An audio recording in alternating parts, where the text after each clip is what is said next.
Hey everybody, this is Christy with the Laugh or Die podcast. We talk about everything from murders to unsolved mysteries, maybe even tales of the supernatural. Today I'm going to tell you about a missing child that she's never been found. To start by saying this, several years ago, probably the early 2000s, I started doing tarot readings.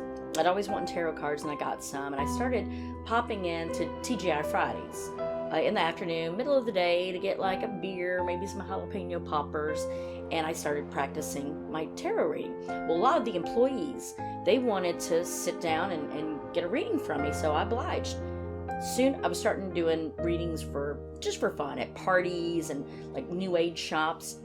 Well, I was doing one at a new age shop. I can't recall the name of it. I think it was Goddess in the Moon, but don't hold me to that. This woman came in with her friend, and the reading was going just like normal, like it normally did, but I kept getting stuck. The cards kept saying kids.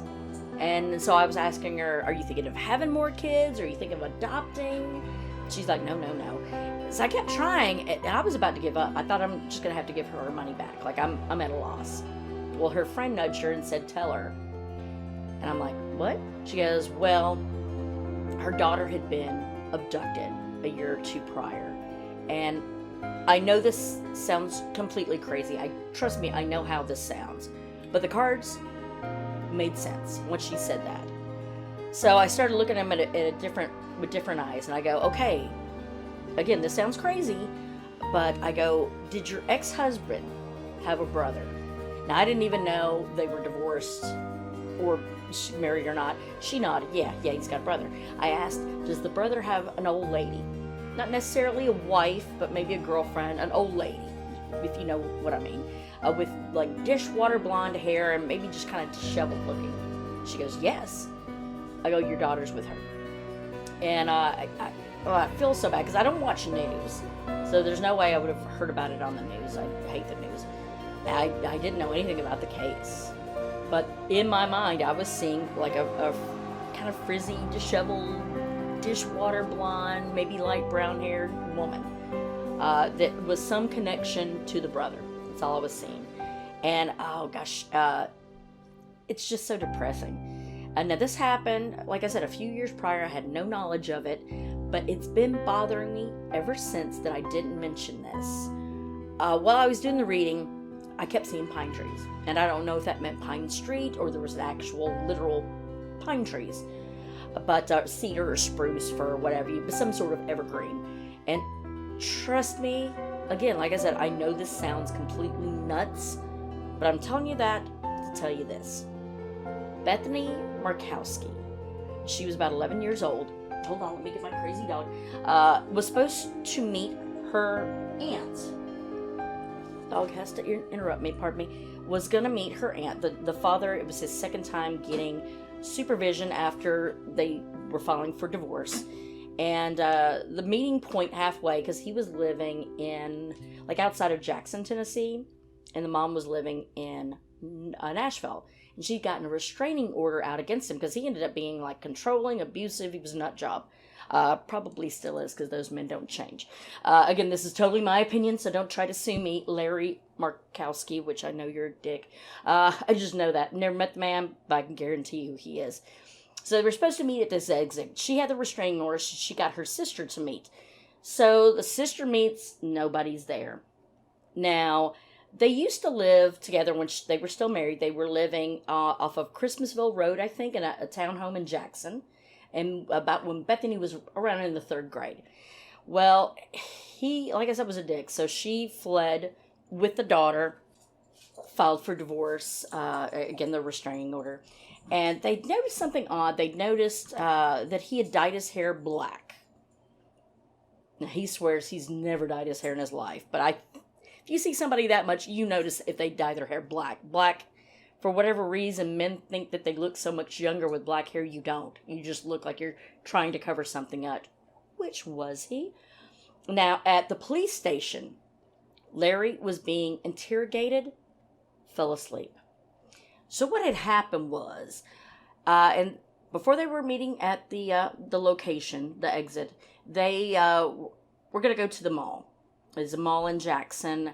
And according to him, he was going to just take a nap in the van and let her run in for 30 minutes and she was going to come back out. What parent lets an 11-year-old go into the mall by themselves? Now, my daughter, when she was 11, yeah, we'd go to the mall. I was working in the mall, and I told her what places she could go to and to be back at a certain time. But she was in the mall. I knew there was security. I wouldn't be in my car and trust her to walk into the mall by herself and then walk out. Oh, by the way, when they viewed any of the security footage, there's no evidence that she was ever in the mall at all. No witnesses ever found her, and this is a kid that goes to the mall a lot. So some of the people that worked there knew her. Nobody had seen her. She didn't show up on any surveillance equipment.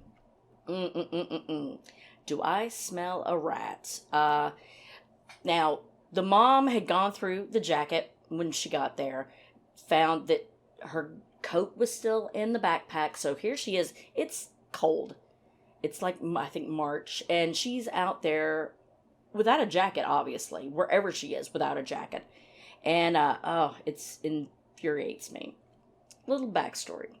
So Harold Roberts is a friend of Larry Markowski. Larry is the dad.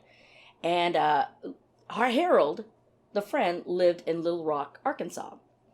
And one day, once Johnny, the mom, moves to Nashville with a daughter, puts her into school, he shouldn't know what school she's in. Like, she had literally just left weeks before and didn't let him know what school she was in.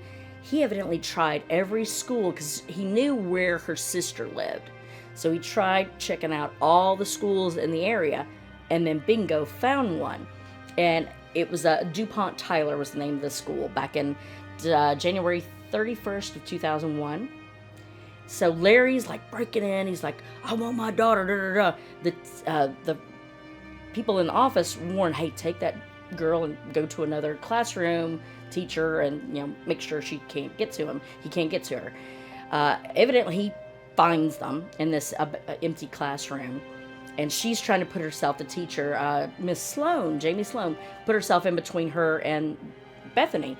He pushes her out of the way, grabs Bethany by the arm. Bethany's trying to resist. He grabs her by the hair of the head and starts to drag her out. Oh my God. So, but again, Miss Sloan's like, you can't take her, da, da, da, da. So Harold said that Larry was not necessarily trying to see Bethany, but trying to see Johnny, the mom, right? So, okay, all that. So I'm trying to get my facts in line. So I'm going to try to come back to this in a minute. So Larry had told Bethany that Johnny's new boyfriend, which was her ex-boss, in Milan, Tennessee, and they sat in front of his house one day. This is, I think, the day of the abduction. So, all right. She gets dropped off to Larry. The mom thinks Larry's taking her to his house to meet family. Instead, he drives her to Little Rock to be with his friends and stuff. Never tells Johnny that they're going to Little Rock. Well, they stay in Little Rock. I think they get there on a Friday night, stay there all day Saturday. Stay up late because they're chit-chatting, the two guys are. They were even going to go to church the next day. Well, Larry decides he's going to leave early Saturday morning. We're talking Saturday night, early Sunday morning. He's leaving at 9:30ish Saturday night. Going to go straight on to his home outside of Jackson, Gleason, Tennessee. And Harold is like, you shouldn't do that. You haven't slept at all. It's kind of dangerous. Call me when you get home so I know that you made it. Well, Jenny, who is Larry's daughter from another marriage, had called him on that Sunday. Sunday's the day they're supposed to do the drop-off, right? Calls him at 12:12 on his cell phone.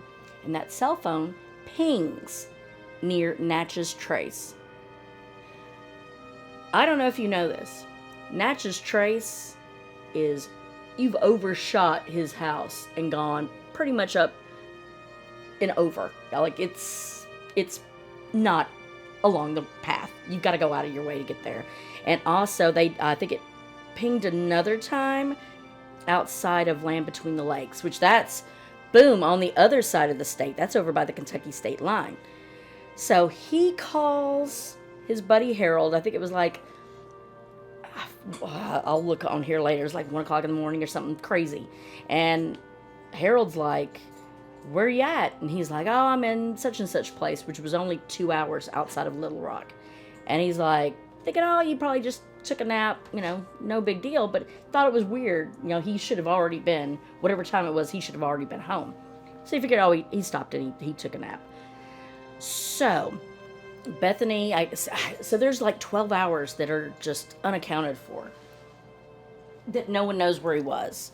But Bethany did call the mom, Johnny, at 9:38 from Gleason, from the house, because it showed up on the caller ID. But Bethany was very upset sounding, and is like, "You're gonna pick me up, right? You're picking me up, right?" So before that, wherever they ended up after that call, they're gonna go grab something to eat. I guess McDonald's or whatever. They sit in front of this ex-boss's house, and is like, "Yeah, that's your mom's new boyfriend." Sat there for like an hour or two, just outside this house, creepy as fuck, right? So that had to be for a few hours. Now, 2:30 p.m. Larry was seen getting gas at the Parker's Crossroads exit. Supposedly claimed he was at the mall at 2:30 when he's talking to the family once she gets missing. How can you be in two places at the same time? He says that he showed up at the mall 2:30, took a nap, woke up at 4:30. Oh no, I woke up at 3:30. Oh no, I woke up at 3. He's changed his times so many times in the different reports and whatnot. He can't stick to his story. But where the gas station was and where the mall was, you're talking about a 30-minute difference. There's no way he could have been one or the other. And this witness knew him. And, was asking about her. And, he had said, oh, I've already dropped her off with the aunt. She's already gone back home. He made it sound like he had driven up to Nashville and dropped her off and was coming back. Well, we know that didn't happen. Again, then he's saying that he's at the mall at 2:30. So he's lying to so many different people, right? He said he just dropped her off with a mother, and the witness didn't say anything about seeing Bethany. So as far as he knew, Bethany wasn't there, which that comes in very important. His cell phone had been turned off. It was off at 5 when the aunt tried to call. It was like, hey, I'm here. 5:45, he finally answered. And it appears, due to pings and stuff, that the phone was off at 12:12 when he talked to his daughter Jenny, to 5:45 when he finally picked up the phone when the aunt was calling. Now, Harold claims that Larry offered to give him his van if he could pick it up in Mexico. Larry also failed a polygraph, which, but it doesn't look like he's a very truthful guy. The TBI became involved 9 days after her disappearance. Supposedly, Larry had taken the seats out and carpeted the van, shampooed it, the carpet. The only thing that was found was a blanket and pillowcase that had blood on it. But Larry explained it away, saying Bethany had stepped on a thorn. Yeah, Bethany had stepped on a thorn. I've stepped on a lot of thorns, and it wasn't enough blood to get on all that stuff. But, all right, whatever, Larry. He was very controlling when the wife was together with him. Johnny is the wife, or ex-wife, the mother of Bethany. Controlling, would say when they could eat, when they could go to school, when she could go to work. He would, even if she was left at home, Johnny, he would call several times during the day to just check up on her, to make sure she was where she was supposed to be. I can't even imagine that. I cannot wrap my mind around that. Because I tell you what, if I was seeing a guy and the first time he did that, I'd be like, no, this isn't happening. You're not going to be doing that. You're not going to have control over where I'm at. Again, I get it. You've been knocked up. You're a single mom situation. You kind of have to, you're stuck. You're stuck. You have to stay. And evidently he had been married to another woman. So I'm curious what that woman has to say about Larry. She left when she escaped. When Johnny finally was like, she knew he was going to go up to this certain place to work on a car or drop off a car or something like that. So she knew she had a window. And this was day. Sometimes he wouldn't even let her take Bethany to school. So Bethany would be out of school at home for whatever reason. But this day, she woke up. She let her take Bethany to school. She's at home. Every time he would call, she would rush. She's trying to pack bags. And he'd be like, why are you out of breath? She's like, I was feeding the dog. And he's thinking, oh, that's plausible. Call back a few minutes. I mean, he had to be calling every 15 minutes, 20 minutes, something like that. What are you doing now? I was out, feeding them, whatever. Call back, I'm doing the laundry, right? Finally, and she'd even called ahead where she knew he was going and talked to one of the employees and said, please call me when he gets there. I want to know he's there. So once she knew he was, it had to be an hour or so away or more. So she had enough time to jump in the car, drive over to the school. They're trying to find Bethany. Bethany, I think, ends up being in one of the portable buildings. Bethany runs there, it gets Bethany out, or Johnny runs there, gets Bethany out, and Bethany yells, are we leaving, Daddy? She's so excited. So they get in the car, take off. So they end up going, oddly enough, to the same mall that Bethany ends up disappearing at. So Johnny abandons the car there. The sister had driven down to meet him. They get in the sister's car, drive back up to Nashville. Yay, she escaped. I'm so proud of her for escaping because so many people just stay. And I get it, you're afraid and you've got a child you've got to think about. So, it's scary. So she left her car in the overflow parking lot. Again, the same parking lot of the mall that supposedly he had been at when Bethany disappeared. So, like I said, Larry is leaving Little Rock. 4 hours later, he calls Harold 1:30 in the morning from Forest City, which is only about an hour and a half from where Harold was. And that call at 1:30 in the morning pings off of Land Between the Lakes. So he would have had enough time, 4 hours, to drive to Land Between the Lakes. Why was he at Land Between the Lakes? That makes no sense. And even back then, say there's less towers, it still should have pinged off of anything closer to his house than Land Between the Lakes. They are not really very close together, where his house is and Land Between the Lakes. And like I said, later on, 12/12, that next day, it pings off of Natchez Trace. Very odd indeed. Now, Land Between the Lakes is about an hour, 50 minutes, 2 hours from Gleason. So Little Rock and Jackson police called Harold, left messages. They searched Harold's house to make sure Bethany wasn't there. They put Larry on the phone with Harold. And I guess Harold had it on speaker. With as controlling as Larry is, why would he let Bethany go anywhere by herself, especially a mall? He was very controlling, very, it's amazing. He didn't even want, when he was visiting up in Little Rock, Harold said he didn't let Bethany out of her sight, very rarely. So go back in time a little bit, that year, 2001. So January 30th, Johnny files for divorce.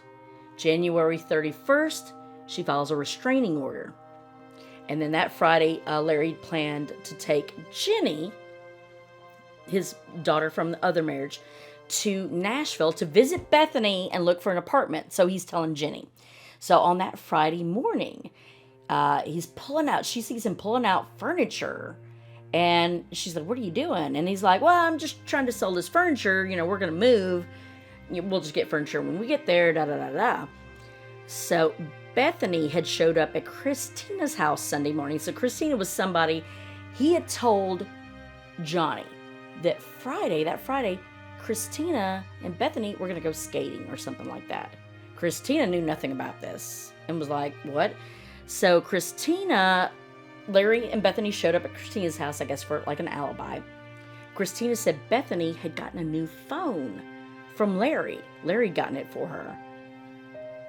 I am wondering why, because I'm sure the little girl, Christina, got her phone number, I'm sure, right? There's got to be some record of this phone, unless it's a burner phone. Why didn't they immediately ping that phone and find out where the phone was? Because usually where there's a child, the phone is right there with them. But again, this is a lot of me assuming. But like, you don't see that a lot where it mentions that she had a cell phone. All right. So, backtrack to February 26th. The van that he owned, he did a transfer on this 1995 van, Chevy Astro van. Did a registration transfer. The 28th, there was a 1990 Cavalier, I guess he had, that was sold to, I'm assuming, I don't know who to, but also on the 28th, a Nissan truck sold that was registered to Johnny D. Markowski, which was Larry's brother. Again, I don't know if this is the same Larry's brother that I saw. I think he's got more than one. So Larry flipped cars a lot. That's what he did. So it wasn't unusual for him to have a car for a few months and then flip it and get another. So, I mean, that's why he was going to wherever when Johnny was able to escape. He was fixing cars and flipping them, fixing them and flipping them. So, and, and this is according to Jenny, too, backed it up. Out of the 40 vehicles that Larry has been shown to own, that van was the only one that was ever taken out of the country. It was the only one that they showed leaving the country, and it found up like months later in Puerto Rico. Interesting. It was registered to Larry until April 30th, 2021. Like over a month after she gets abducted, right? Shows up registered in October 29th of 2003. So that's like a year and a half difference. Or 2.5 years difference. So interesting that you got rid of your van shortly after this abduction. So that way that the police can't research it for evidence. Now, Johnny's frantic. She ends up showing she's trying to find. They stay there forever looking. The mall, it's a Sunday, so the mall closed at 6. But there's a cemetery that's kind of right behind that mall or near it. And Johnny had, of course, they're scouring the area. Johnny sees a shovel, which I guess is not uncommon to be in a cemetery. But it was a new looking shovel and it had dirt on it. So they did some research and they found that shovel had been bought at Walmart that day.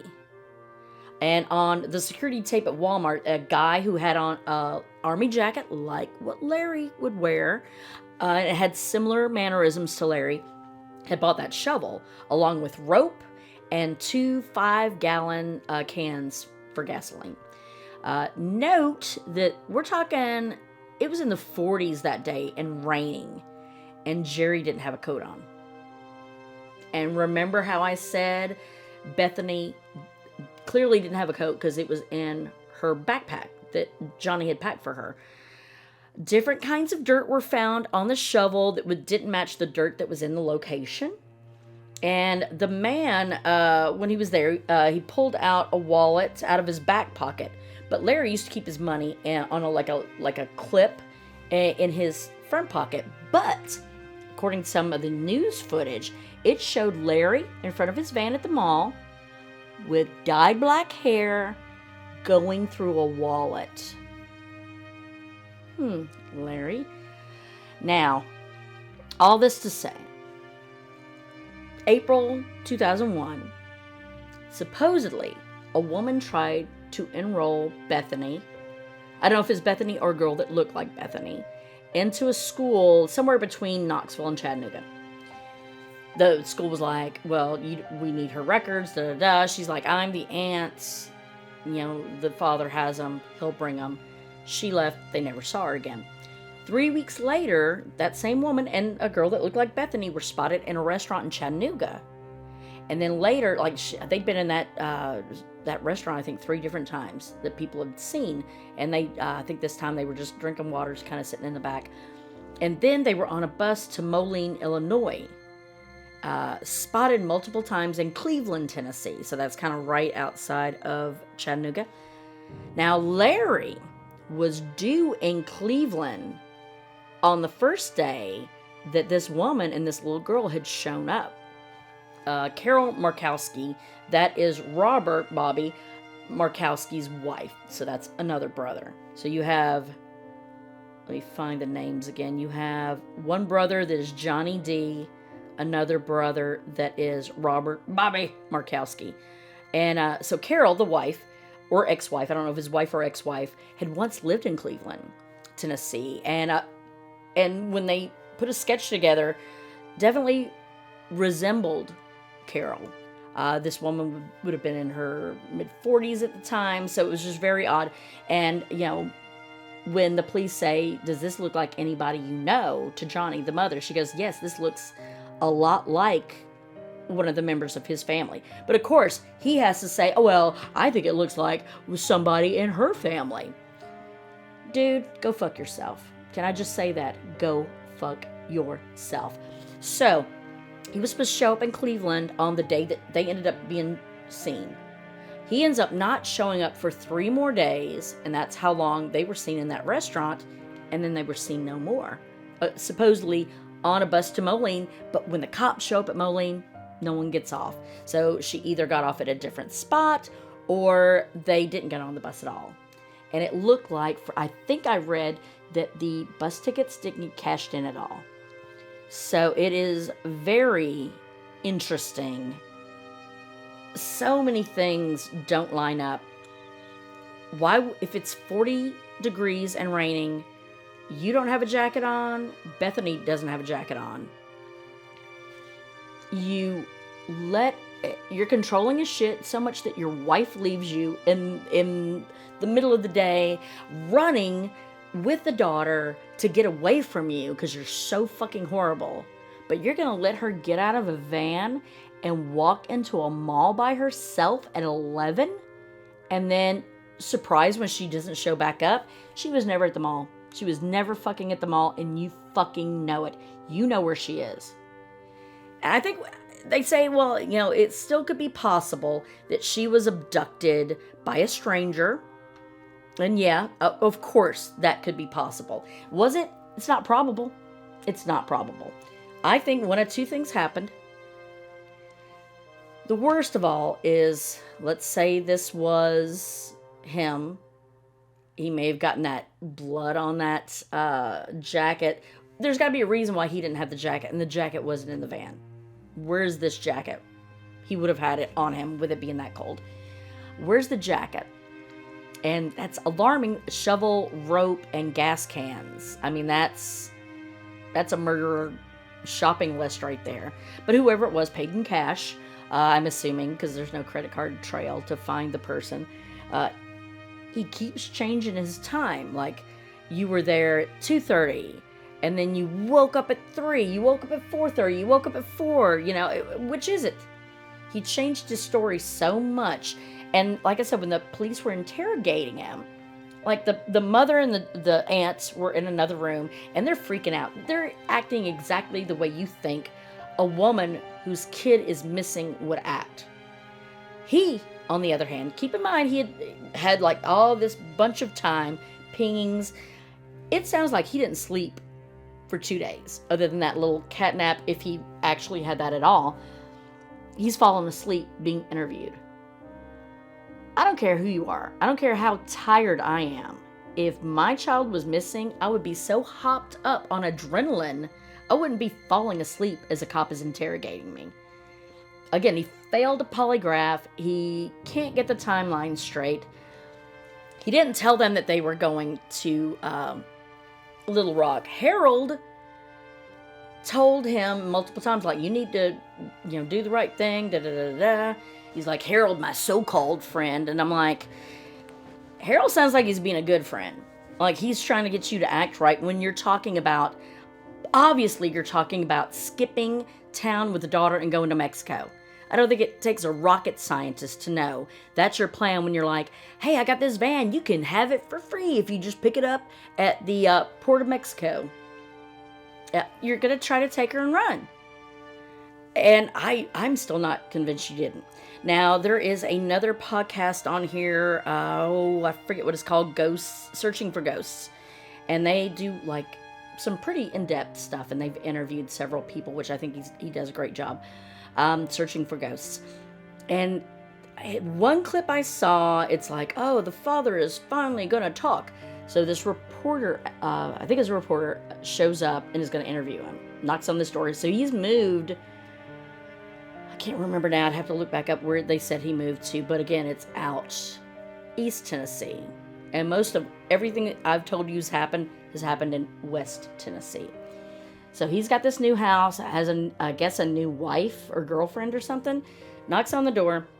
The woman comes to the door, says, oh, he's in the bathroom or he's taking a shower or something like that. And so the reporter's still waiting on the door. And so he comes back. Finally, he actually does come to the door. And the interviewer's asking him questions about, did you do it? Da, da, da, da. And he's all callous. And, he's looking away at times. Just things that I think are telltale signs that you're hiding something. Look into not making direct eye contact. Then he's like, he goes and smokes a cigarette. I mean, if somebody's asking me about my kid, I'm not going to give a shit about smoking a cigarette. That also, to me, is very telling, in my opinion. I think one of two things could have only happened. I don't think a stranger got Bethany. God forbid he did go in a rage because lack of sleep. He was paranoid. He was controlling. God forbid she was very scared sounding on the phone at 9:28 in the morning on Sunday. Oh, no. Sorry, my dog likes to get involved. He's very upset too. So, for instance, if he did freak out, he's got a ping from Natchez Trace. That's a lot of woods out there. And if gosh. I don't know necessarily that could have been him. Mannerisms and the jacket, that's circumstantial, of course, but oddly, the timing. With a ping and Land Between the Lakes, but of course that was 1:30 in the morning, but that's weird. Why would he be all the way up in Land Between the Lakes at 1:30 in the morning? Anyway, but at 9:28, we know that she was at his house because Bethany had called the mom from the house. And then, why the ping in Natchez Trace? Now, if that was, right? He's at a gas station. I would love to know if he actually had gas containers there and was filling them up. But say he didn't. That would be incriminating. I don't know, where would you ditch a shovel?